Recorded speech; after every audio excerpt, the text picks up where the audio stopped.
نہ جتنا کہ اللہ رب العزت نے آپ کو دیا تھا، لمیٹڈ اسکوپ کے ساتھ۔ نبی اکرم صلی اللہ علیہ وسلم کو اور دیگر انبیاء اور رسول کو علم غیب ہوتا ہے، اتنا ہی ہوتا ہے جتنا ان کا رب انہیں دینا چاہتا ہے۔ لمیٹڈ کنڈیشنل علم غیب ہوتا ہے انبیاءوں کو، ٹھیک ہے۔ جیسا موسیٰ علیہ السلام کو اللہ رب العزت نے علم غیب دیا، ابراہیم علیہ السلام کو اللہ رب العزت نے علم غیب میں اپنی کائنات کا علم بتایا، جس کی وجہ سے ستارے اور سیاروں کو انہوں نے رد کیا جو قوم عبادت کرتی تھی۔ نبی اکرم صلی اللہ علیہ وسلم کو معراج میں لے جا کر اللہ رب العزت نے علم غیب تو بتایا نا، پہلا آسمان، دوسرا آسمان، تیسرا آسمان، جو انبیاء انتقال کر چکے، وہ جو انبیاء انتقال کر چکے آپ کے پیچھے نماز پڑھیں، علم غیب تو ہے یہ۔ تو اللہ رب العزت اپنے انبیاؤں کو علم غیب دیتا ہے، لیکن اتنا جتنا مناسب ہوتا ہے، ان کو ضرورت ہوتی ہے۔ اب اس میں افراط تفریط کے ہم کیا شکار ہوتے ہیں؟ کچھ لوگ سیدھے سے بولتے ہیں رسول اللہ کو علم غیب نہیں تھا، یہ بھی غلط ہے۔ اور کچھ لوگ کہتے تھا اور مکمل تھا، زمین آسمان، بارش کب ہوں گی، ہوا کب چلیں گی، کون مرے گا کون زندہ ہوگا، یہ دونوں ہی جو ہے افراط اور تفریط کے شکار ہے، غلطی پر جا رہے ہیں۔ تو ایک انسان کا جو قرآن حدیث کے مطابق عقیدہ رکھتا ہے، انبیاء علیہ السلام کو علم غیب ہوتا ہے۔ بسم اللہ الرحمن الرحیم۔ تو وکیل صاحب کی گفتگو میں 2 پوائنٹ ایسے ہیں جو قابل توجہ اور قابل گرفت ہیں۔ پہلا پوائنٹ یہ ہے کہ جب سے نجدی فرقہ یعنی وہابی فرقہ جب سے وجود میں آیا ہے، اس وقت سے لے کر آج تک یہ تمام کے تمام نجدی وہابی حضور علیہ السلام کے علم غیب کا یا عقیدہ علم غیب مصطفیٰ صلی اللہ علیہ وسلم کا انکار کرتے آ رہے ہیں۔ جیسے مثال کے طور پر ان کے ایک بدنام زمانہ مولوی ہیں جن کا نام معراج شیطانی ہے، آپ ان کی گفتگو کو سن لیں۔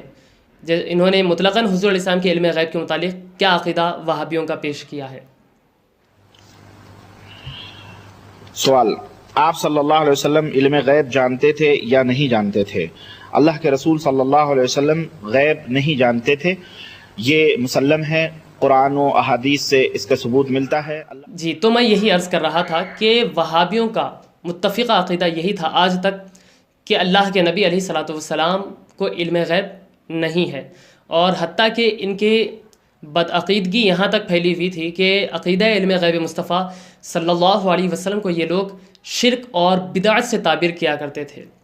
لیکن میں سمجھتا ہوں کہ یہ جو ہے ان کا اقرار، وکیل صاحب کا اقرار، یہ ایمان فروشوں کی داستان میں ایک ہنگامہ بپا کرنے والا اقرار نامہ ہے، اور الحمدللہ میں یہ سمجھتا ہوں کہ یہ ان تمام علماء اہل سنت کی فتح مبین ہے کہ جنہوں نے عقیدہ علم غیب مصطفیٰ صلی اللہ علیہ وسلم کے تحفظ اور بقا کے لیے اپنی زندگیوں کو قربان فرمایا۔ اور اس سے یہ بھی ایک بات ثابت ہوتی ہے کہ وہابی مولوی جو آج تک اللہ کے نبی علیہ السلام کے علم غیب کو شرک یا بدعت سے تعبیر کرتے تھے، اس عقیدے کو شرک اور بدعت سے تعبیر کرتے تھے، یہ ان کے تمام کے تمام دعوے جو ہے یا ان کے تمام کے تمام فتوے جو ہے جھوٹے تھے اور بے بنیاد تھے۔ تو الغرض یہ اس کے تحت اور باتیں ہیں جو پیش کی جا سکتی ہیں، لیکن اختصاراً اتنی باتیں عرض تھیں۔ دوسرا پوائنٹ جو قابل توجہ ہے وہ یہ ہے کہ وکیل صاحب نے اللہ کے نبی علیہ السلام کے ما کانا وما یکون کے علم کا انکار کر دیا، اور کہا کہ لمیٹڈ جو ہے علم غیب اللہ کے رسول کو تھا، اور یہ عقیدہ رکھنا کہ ما کانا وما یکون کا اللہ رب العزت نے علم عطا فرمایا ہے، یعنی مکمل علم عطا فرمایا، یہ غلط بات ہے، یہ ان کا دعویٰ ہے۔ حالانکہ وکیل صاحب کی یہ بات جو ہے قرآن اور حدیث دونوں کے خلاف ہے۔ اللہ تبارک و تعالیٰ، اب میں قرآن مقدس کی آیت پیش کرنا چاہتا ہوں۔ یہ ایسی آیت کریمہ ہے جو منکرین علم غیب مصطفیٰ صلی اللہ علیہ وسلم پر میں سمجھتا ہوں کہ اللہ کی مار ہے یا اللہ کی تلوار ہے، جو ان کے عقیدوں کو، باطل عقیدوں کو ریزہ ریزہ کر دے گی۔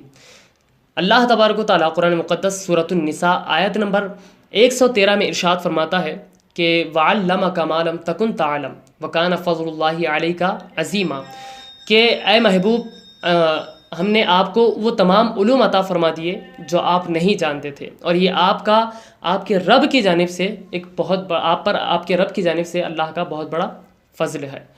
دوسری جگہ سورۃ التکویر میں آیت نمبر 24 میں اللہ تبارک و تعالیٰ ارشاد فرماتا ہے کہ وما ہوا علی الغیب بضنین، محبوب اعظم صلی اللہ علیہ وسلم غیب بتانے میں بخیل نہیں ہیں۔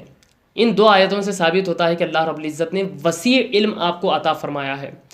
اب آئیے ایک حدیث رسول بھی میں آپ کے سامنے پیش کرتا ہوں۔ اللہ کے رسول علیہ الصلوۃ والسلام، صحیح بخاری کی حدیث مبارکہ ہے جس کے راوی حضرت عمر فاروق رضی اللہ تعالیٰ عنہ ہیں۔ آپ ارشاد فرماتے ہیں قام فینا النبی صلی اللہ علیہ وسلم مقاماً، ایک مرتبہ اللہ کے رسول علیہ الصلوۃ والسلام ہمارے درمیان وعظ کے لیے تشریف لائے اور آپ جلوہ گر ہوئے۔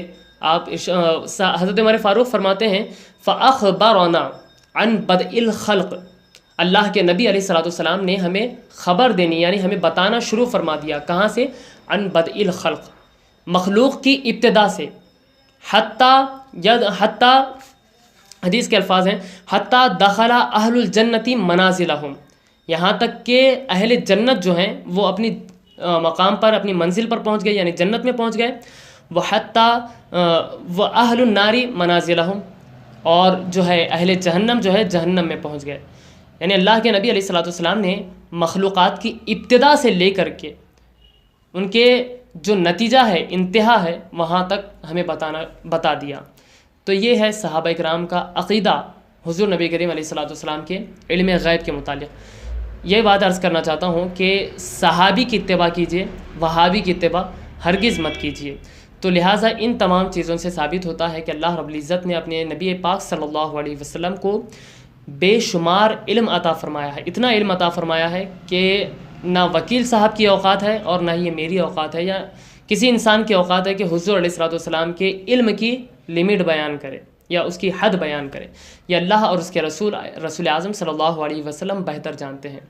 تو اللہ رب العزت کی بارگاہ میں دعا ہے کہ ہمیں سیدھے راستے پر چلنے کی توفیق عطا فرمائے اور منکرین عقیدہ علم غیب مصطفیٰ صلی اللہ علیہ وسلم کو ہدایت عطا فرمائے۔